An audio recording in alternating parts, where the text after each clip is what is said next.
Remember they had the best week ever? Wasn't that a show? Like the best week ever. For conservatives, this was the best week ever. Really? You had the State of the Union address where the president absolutely nailed it and set the terms of what the debate is like in this country today. Then you had the Green New Deal from what's her name in the Bronx, the worst political document I think I've ever seen. And then you've got the Democrats imploding, and that's unfortunate. You don't want to cheer for people to fail, but the hypocrisy is on true display. And then you got Matt Whitaker, the acting AG, just punching him in the mouth. Well, Pete put it out there. Speak of truth. The chaos in Virginia continues, and that's where we begin this hour. Political chaos that has really become a crisis. You have the top three Democratic officials. You see them all there. The two on the left, wrapped up in blackface controversies, scandals. The Lieutenant Governor Fairfax on the right there now has a second accuser. The first one had suggested an alleged sexual assault in 2004. The second one now saying that at Duke University in 2000, she was raped. So he is in deep, deep trouble this morning. And Fairfax standing firm on his denial, saying, quote, "I deny this latest unsubstantiated allegation. It is demonstrably false. I have never forced myself on anyone ever. I demand a full investigation into these unsubstantiated and false allegations." So he's standing firm on that, and he wants his due process. For that, I do not blame him. I don't know what happened years ago, the same way I said with Kavanaugh. I wasn't there. I don't know what happened, but everyone deserves the right to have their case heard and to get their due process. Unlike double standard Democrats, it's worth, even if they're of the other political party, hearing them out, investigating it. The court of public opinion is not where you should be tried. And so but they're in a box of their own making, because they pointed in the Kavanaugh hearing at these and said, you must believe all women. Now you've got two women. People who are following this closely say quite credibly, bringing these allegations that need to be researched, in addition to the number one and the number three, the governor and the attorney general, with their own blackface scandal, which, of course, if you're the party that's going to accuse everyone on the right of being racist, you better take that seriously. Of course, they haven't, though, Ed, because if you read the Washington Post, Democrats are publicly tweeting that he should leave, the governor, Northam, should leave the mansion. But privately, they're telling him, stay right where you are, buddy. Why would that be? Are they standing on principle, or are they worried about politics? It might be the latter, because if all three of the Democratic, the top elected officials in the state, have to resign or are impeached, the next person in line to be governor, a Republican. So that might be why Democrats are publicly sort of showing one card, but privately saying, maybe you shouldn't all step down, because then a Republican will take over. There is one Democrat who is standing up, a Democratic delegate named Patrick Hope from Northern Virginia. He says that if the lieutenant governor does not resign in the next couple of days over these two sexual assault allegations, he will move to impeach him. Watch. As the father of three young girls, I cannot stand by silently while the lieutenant governor is facing multiple credible allegations of sexual assault. I believe these women. He needs to resign immediately. Should the lieutenant governor fail to do so, on Monday, I intend to introduce articles of impeachment. The problem with impeachment, though, and Charlie Hurt made this important point to Jedediah and I last hour, is that the impeachment provisions in the state of Virginia are all about conduct in office. So even if these assault allegations are true, it happened before he was lieutenant governor. And so, as Charlie Hurt said, impeachment's probably not the route that's going to work. Huge rush to judgment on the parts of these Democrats, though. I mean, so many 2020 Democratic candidates already calling for Fairfax to resign. Elizabeth Warren, Senator Kamala Harris, Senator Kirsten Gillibrand, Cory Booker, Bernie Sanders, Jillian Castro, so many. So they're nothing if not consistent. Now, I don't think that they have made as much of a public spectacle of it as they did with Kavanaugh. That goal was to publicly humiliate him, to tear him down, to ruin his career, to ruin Trump as well, because Trump obviously had put him in there. There was a grand scheme that was going on. Here, they're saying just resign. I don't know that they're necessarily looking to ruin him for life, but regardless, no respect for due process in either case, showing that whether it's someone on their side or someone on the other side, they're willing to say believe her or believe whoever it is before the evidence is presented and before these cases are even heard. Totally, because it's super easy to tweet, right, if you're a presidential candidate, to virtue signal that you're better than everybody else by saying, well, he would resign, when they would want the same benefit of the doubt. Isn't it ironic? They're tweeting on a social media app built on a phone, built on an app, all built by capitalism. yet they're all socialists. No, really, you look at these guys, they're either avowed democratic socialists or they've declared support for the Green New Deal, which is a socialist takeover of our country. That's why when the president said in the State of the Union, America will never be a socialist country, that's as powerful of a line and a preview of what the political Nancy debate will Pelosi be in did this not country. Stand to applaud when he said She that. did like a little golf clap like this, and a lot of did. Democrats sat. She Is was that very what you want? nervous, actually, at that moment. They And didn't know I what to wonder do. if when it comes to a lot of voters, I don't know about Democrats who are arguing for these policies, but a lot of voters She went listen back to her Sounds Applebee's good. menu, as Michael Loftus pointed out. The big picture here, though, is Democrats kind of are stuck in a box of their own making from the Kavanaugh situation, as we suggested. And Charlie Hurt, who's a Republican, is sort of defending, in a way, the Democratic Lieutenant Governor Fairfax in this case, saying, you know, give him a chance to defend himself. There should be due process both in the Kavanaugh and Fairfax cases. Watch.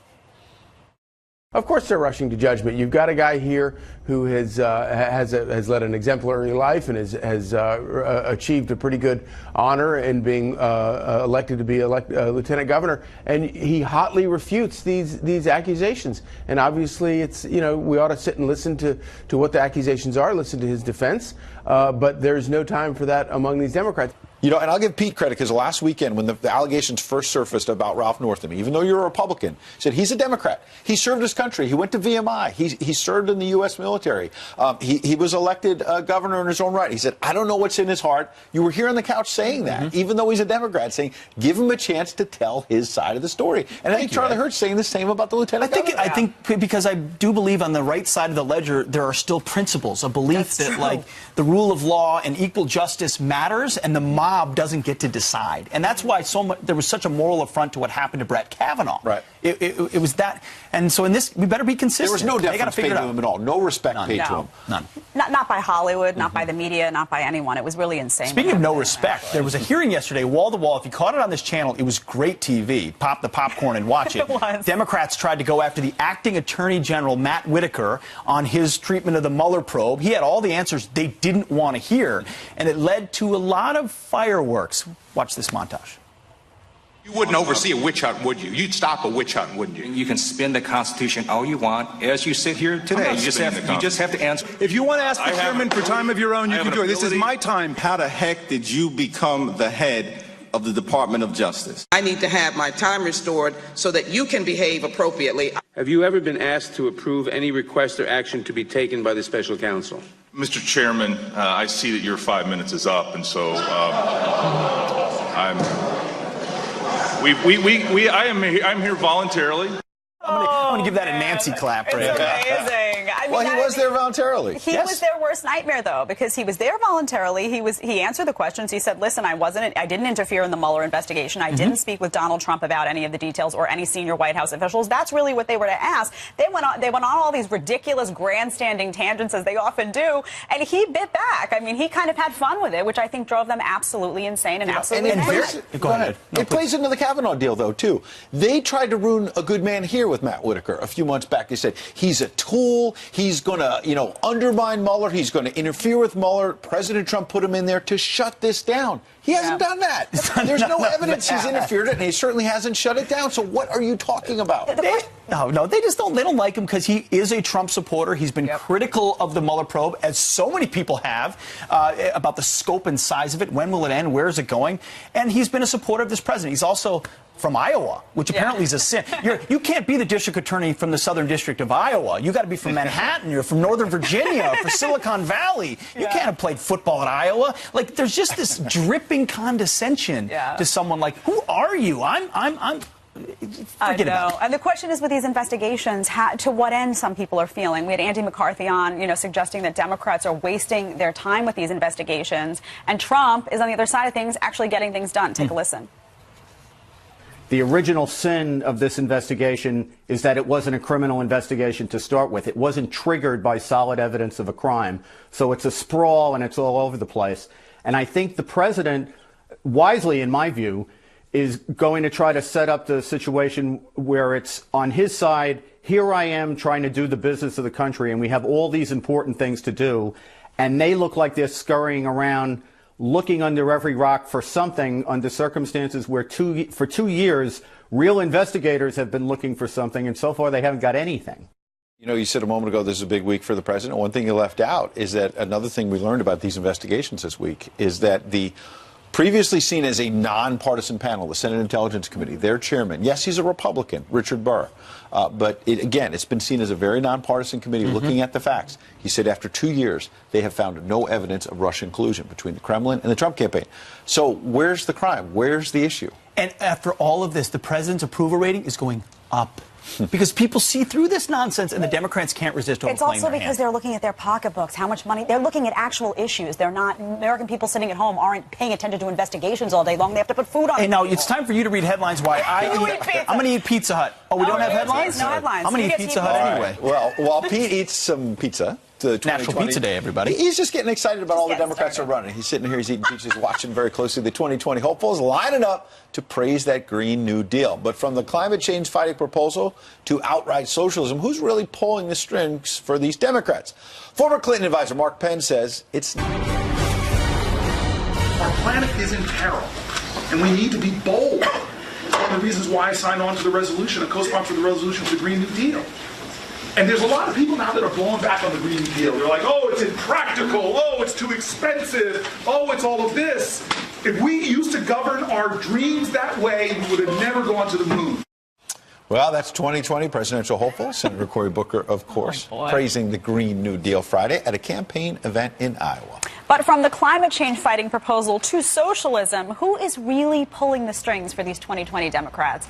Let's ask former Clinton advisor and managing partner for the Stagewell Group, Mark Penn. Mark, thank you so much for joining us. Good morning. Good morning. You know, Mark, I laughed hysterically reading this Green New Deal. I honestly couldn't believe it. One of my favorite lines was that they wanted economic security for those unable or unwilling to work.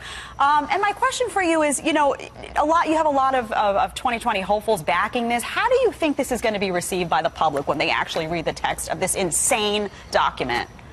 Well, I've called it a little bit more of a red deal than a green deal. I mean, in essence, if you read it very carefully, first there are trillions and trillions of dollars of impossible programs, and then we'll only be decided by people from certain communities along with workers, and then there will be a guaranteed income and economic equality for even those unwilling to work.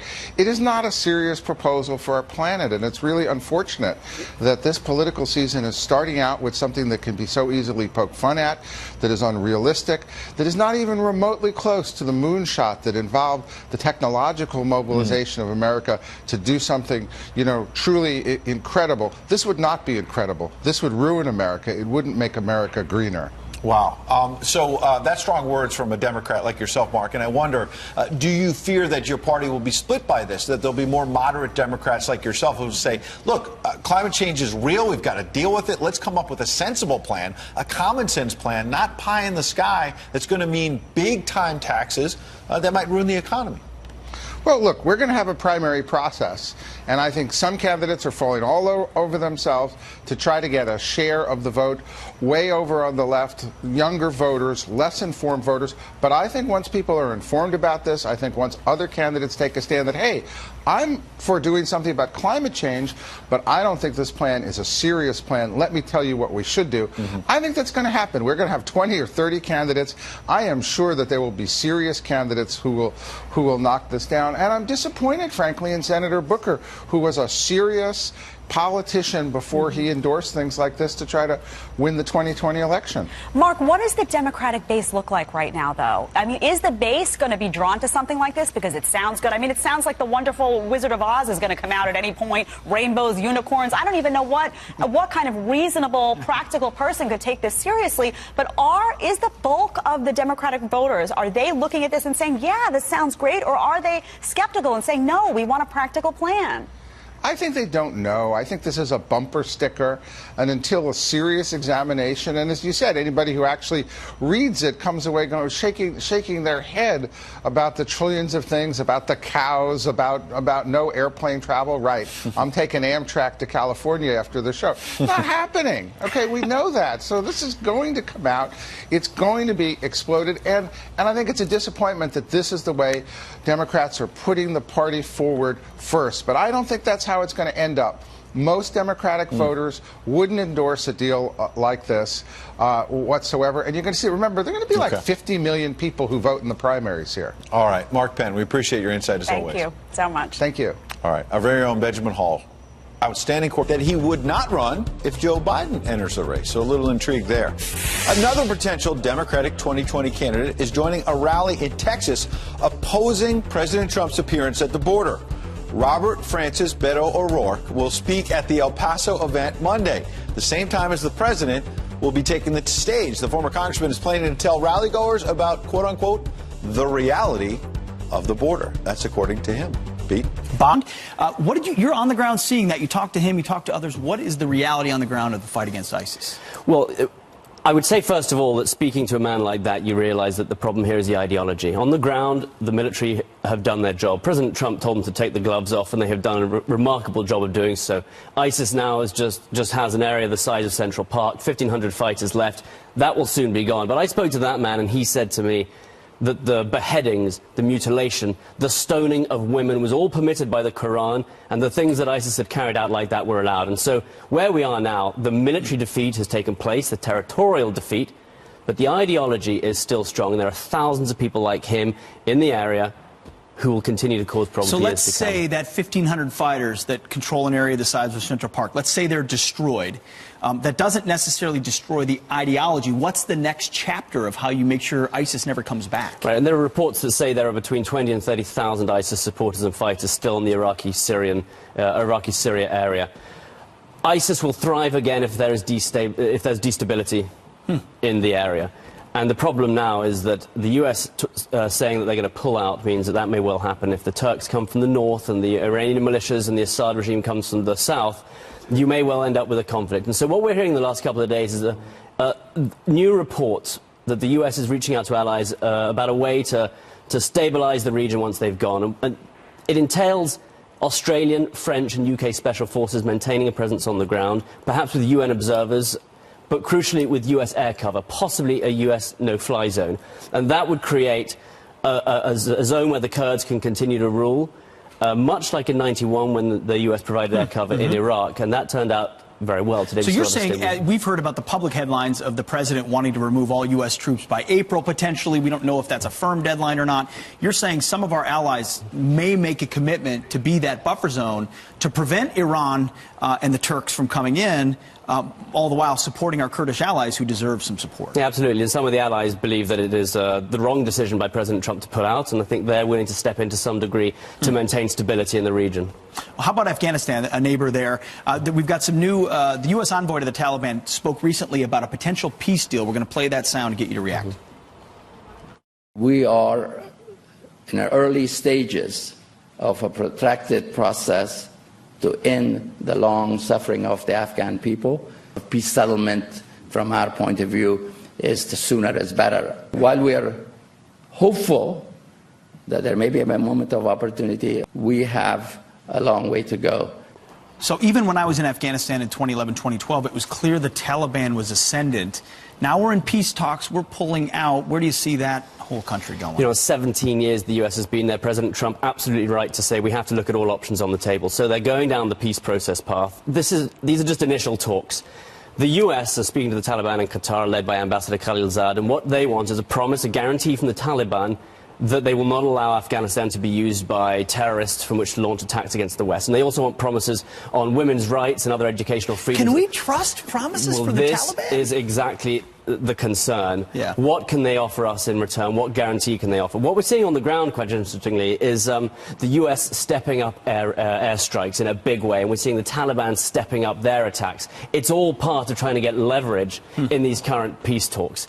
You're right. The big problem is how can we trust anything the Taliban says? Absolutely. The other problem is that the Taliban are not speaking to the Afghan government. They consider them a puppet government, and they're only speaking to the U.S., so obviously that needs to move forward. That's a problem, too. Benjamin Hall, proud to have you on the Fox team. Great reporting. Come back and share it with us every time you're here, will you? I will do. All right, great stuff. All right, well, the socialist from the Bronx, who's actually from Westchester, has big ideas in her Green New Deal, from banning airplanes to cows. Next, a farmer gives everyone a reality check on why cows might need to stay put. Plus, Elizabeth Warren picks a community that's known as a pathway for illegal drugs to the Northeast as a backdrop for her 2020 announcement. Why is she celebrating there? Well, we'll answer that question. And it's time for a pizza. And she Hi, is Emma. watching us on Fox and Friends. In fact, my husband sent this to me. She's glued to the TV, and he tried to remove her to go feed her, and she growled. Wait, so that's an awesome picture. But I thought it was funny that you added your last name to your dog's first Emma name. Vila. I was don't going hear to say that. Emma Madison Vila and give you her full name, but it felt a bit much. So there's a full name. Family. Listen, right? it is family. But your dog didn't take your husband's name. No. She took mine. She's definitely a Vila. And just throw a little controversy in in there. News. She watches a lot of Do you think Fox News. she? Do you think she sincerely recognizes you?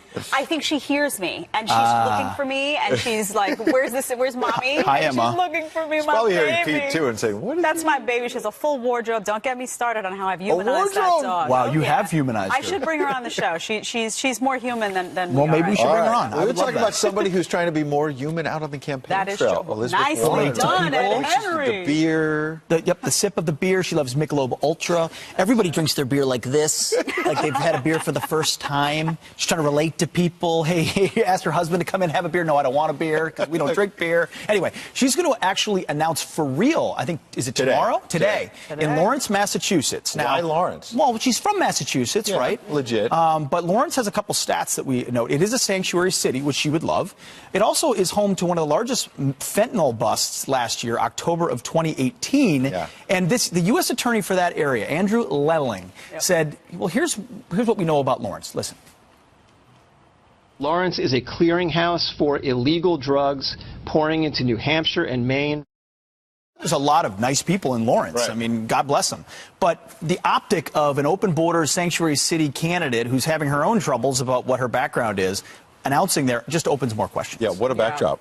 Yeah, you said something earlier that was really interesting, Pete, where you said, I don't even think it occurred to her. Like, this wasn't in the forefront of her mind even, that this Not even close. would be an issue. So she just kind of, the idea is that she went there because it's a working class town and she feels like her populist message would resonate. And she didn't bother to do any research into this particular issue, which I think she would be surprised to learn is at the forefront of a lot of people's minds, including a lot of Democrats, a lot of Democrat voters. Just because the politicians have moved hard left doesn't mean that the Democratic constituents. Somebody who loves this competition and loves the idea that Elizabeth Warren is giving comedians a lot of fodder is Michael Loftus, a friend of the show, who was on the Curvy Couch a little while ago, and here's what he had to say about the senator.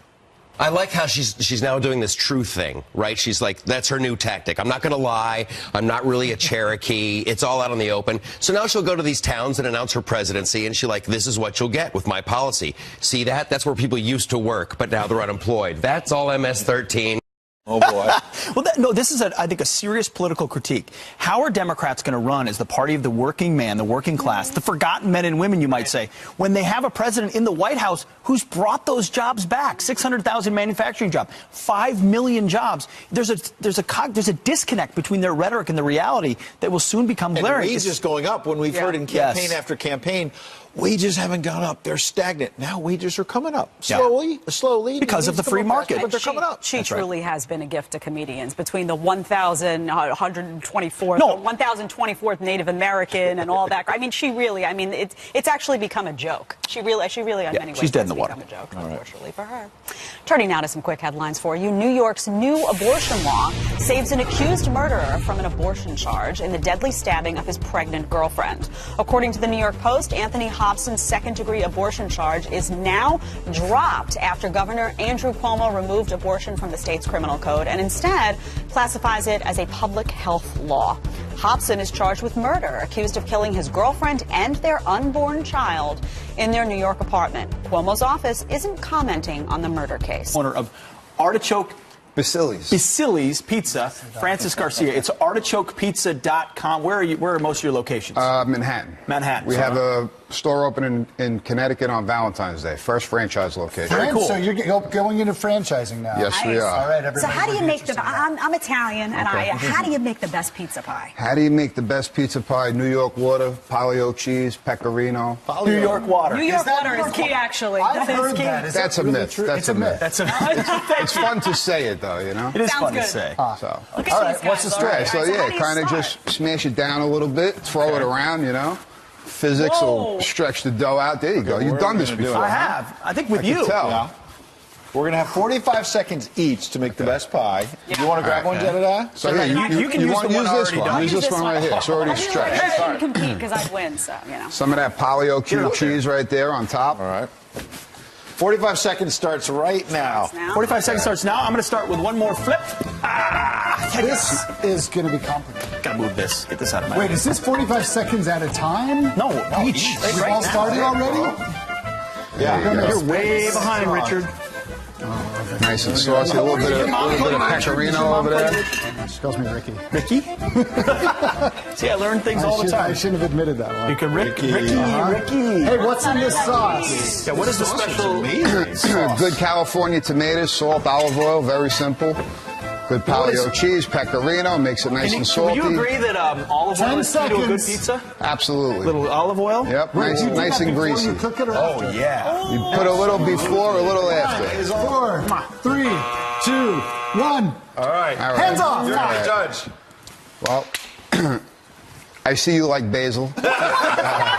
That's a salad. That's exactly what that Call is. this a Hail Mary. Just throw the basil on here. All right. Just fold it over. Now you got a calzone. There you go. Basil calzone. Yeah, so That now actually we're gonna looks fold it really on. nice. Yeah. Oh, man. You Right? just This is invented pretty good. something. Look at that. What else? What do you All think? right. Calzone. Basil calzone. I think she won, though. Yes! Sauce and cheese distribution is perfect. Sauce and cheese is perfect? Yeah, it's all about the distribution. You feels don't like get some any home cooking to me. puddles in there. What about extra? What if you like extra cheese? It's just though? falling apart. No. No, you got to do it right. Rich looks If you, pretty good. if you roll the pizza up into Now a calzone, you got a stromboli. A stromboli. Yeah. That's it? If you fold it, it's a calzone. Is this okay to eat? In this Yeah, kind you of might form? get a stomach ache later, but you know. Oh my God.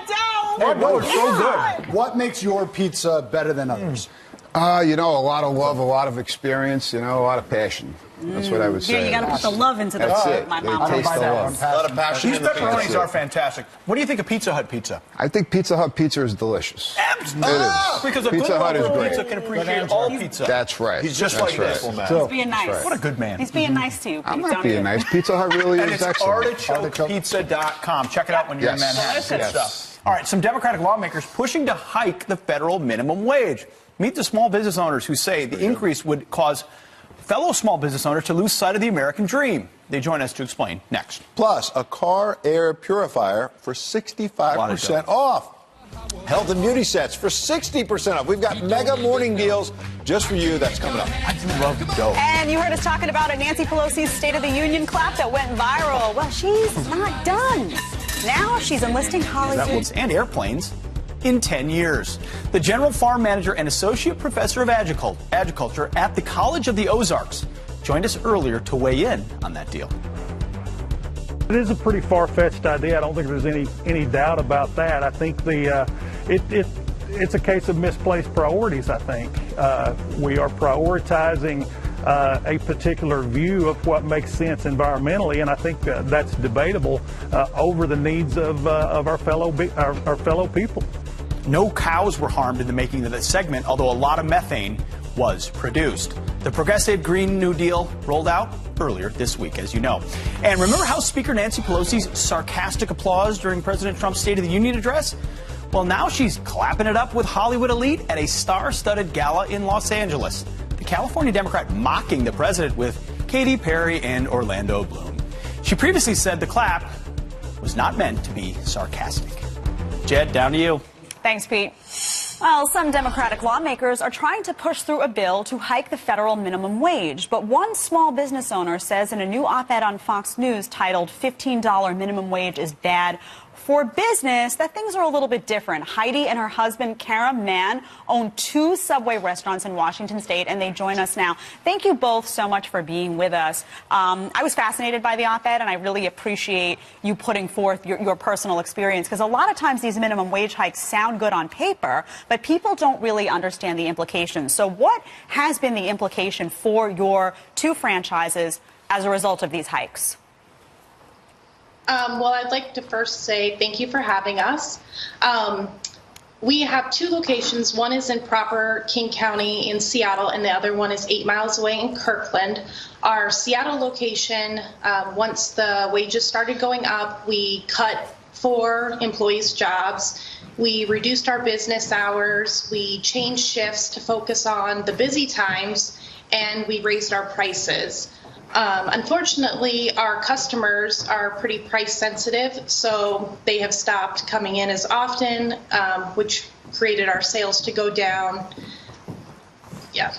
You know, Heidi, it's interesting because when stuff like this happens, of course, people are quick to blame the business owner, when in fact, you guys need to meet a bottom line. You're in the business to make money, to put food on your own table. So what do you say to lawmakers who say, you know what, if you raise the minimum wage, not only is it good for the product, but it's good for the workers in the stores, it's better for business. That winds up not being true. Right. So in our experience, we have seen that not be true. You know, it has not benefited our employees. Our cost of labor has skyrocketed. Therefore, our profit has went down. You know, we got into this business believing in the American dream and of being our own boss and earning a fair wage for our family and helping others through meaningful employment. And unfortunately, it's just becoming that pipe dream that is less and less reality. Karam, I wanted, you know, one of the biggest impacts for you was that you both had to actually close one of your franchises. Are you worried about the other now and basically just seeing how this has just spiraled and what it's looking like?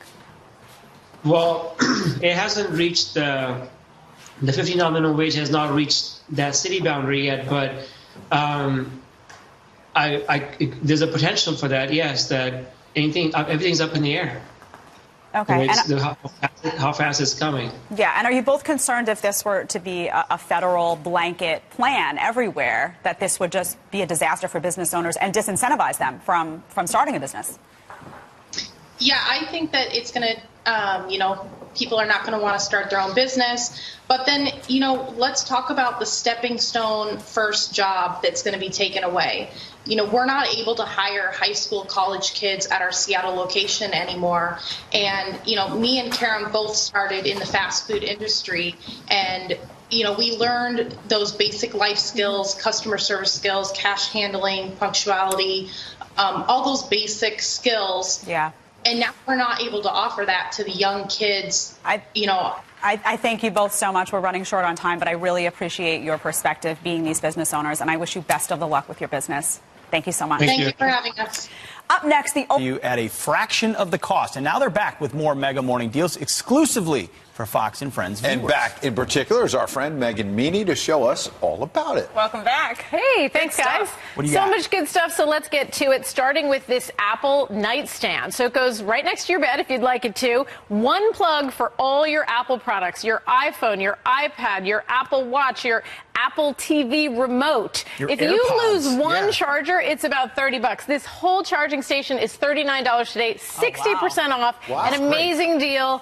Everybody loves it. Comes in black or in white. I love that. These are coconut products, okay? 100% raw coconut oil. Yes. I heard you saying how this makes you very happy. It's so healthy. This is not only for your face. You can wash with it. You can moisturize with it. You can even cook with it.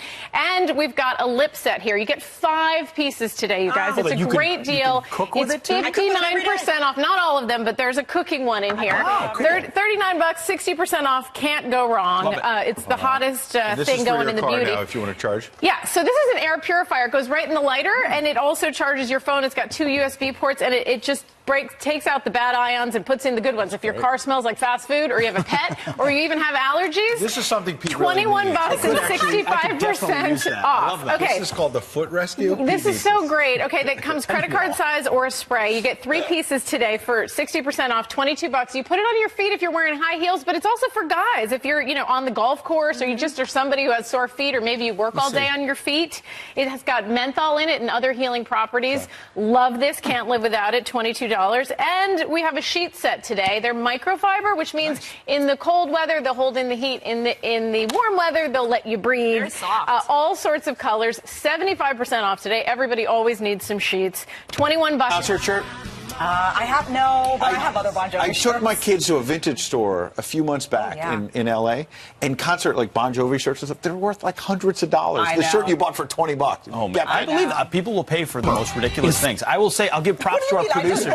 She loved it. I just bought one a few weeks ago. I got an AC/DC T-shirt. I got a Guns N' Roses T-shirt. Of course, I bought the same T-shirt. This is what he does. He speaks truth to power, no matter what. We try to. Everyone. No, I'm going to give kudos to our producers. That opening video was fantastic because I feel like I'm on like VH1. Remember they had the best week ever? Wasn't that a show? Like the best week ever. For conservatives, this was the best week ever. Really? You had the State of the Union address where the president absolutely nailed it and set the terms of what the debate is like in this country today.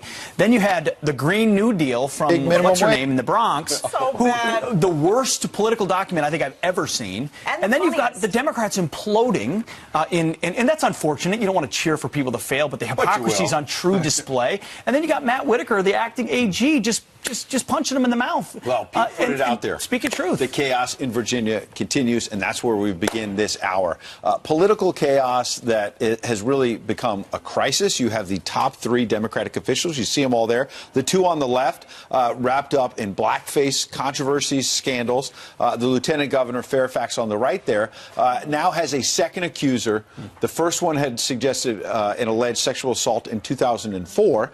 The second one now saying that at Duke University in 2000, she was raped. So he is in deep, deep trouble this morning. And Fairfax standing firm on his denial, saying, quote, "I deny this latest unsubstantiated allegation. It is demonstrably false. I have never forced myself on anyone ever. I demand a full investigation into these unsubstantiated and false allegations." So he's standing firm on that, and he wants his due process. For that, I do not blame him. I don't know what happened years ago, the same way I said with Kavanaugh. I wasn't there. I don't know what happened, but everyone deserves the right to have their case heard and to get their due process. Unlike double standard Democrats, it's worth, even if they're of the other political party, hearing them out, investigating it. The court of public opinion is not where you should be tried. And so but they're in a box of their own making, because they pointed in the Kavanaugh hearing at these and said, you must believe all women. Now you've got 2 women. People who are following this closely say quite credibly, bringing these allegations that need to be researched, in addition to the number 1 and the number 3, the governor and the attorney general, with their own blackface scandal, which, of course, if you're the party that's going to accuse everyone on the right of being racist, you better take that seriously. Of course, they haven't, though, Ed, because if you read the Washington Post, Democrats are publicly tweeting that he should leave. The governor, Northam, should leave the mansion. But privately, they're telling him, stay right where you are, buddy. Why would that be? Are they standing on principle, or are they worried about politics? It might be the latter, because if all 3 of the the top elected officials in the state have to resign or are impeached, the next person in line to be governor, a Republican. So that might be why Democrats are publicly sort of showing one card, but privately saying, maybe you shouldn't all step down, because then a Republican will take over. There is one Democrat who is standing up, a Democratic delegate named Patrick Hope from Northern Virginia. He says that if the lieutenant governor does not resign in the next couple of days over these 2 sexual assault allegations, he will move to impeach him. Watch. As the father of 3 young girls, I cannot stand by silently while the lieutenant governor is facing multiple credible allegations of sexual assault. I believe these women. He needs to resign immediately. Should the lieutenant governor fail to do so, on Monday, I intend to introduce articles of impeachment. The problem with impeachment, though, and Charlie Hurt made this important point to Jedediah and I last hour, is that the impeachment provisions in the state of Virginia are all about conduct in office. So even if these assault allegations are true, it happened before he was lieutenant governor. And so, as Charlie Hurt said, impeachment's probably not the route that's going to work.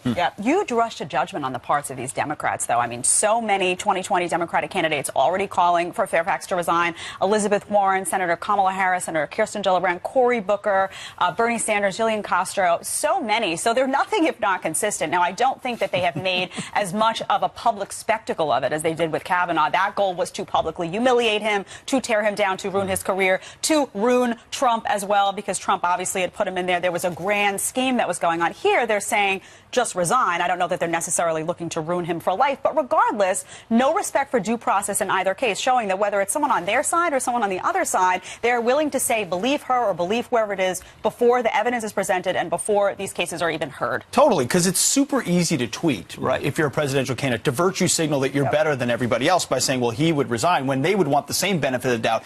Isn't it ironic? They're tweeting on a social media app, built on a phone, built on an app, all built by capitalism. Yet they're all socialists. No, really, you look at these guys, they're either avowed democratic socialists or they've declared support for the Green New Deal, which is a socialist takeover of our country.